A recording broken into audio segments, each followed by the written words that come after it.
ก็หลังจากที่เชื่อมนะครับเสร็จก็จะได้ประมาณนี้นะครับที่ว่าต้องทำแบบนี้เลยนะครับก็คือ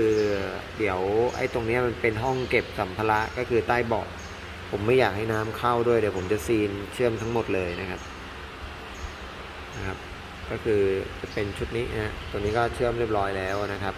เชื่อมเรียบร้อยแล้วนะครับก็คือก็ต้องเชื่อมนะครับแม้แต่จะค่อยๆแต้มก็ต้องเอาให้หมดนะครับงานก็จะออกมาแข็งแรงนะครับนี่ไม่ต้องห่วงเลย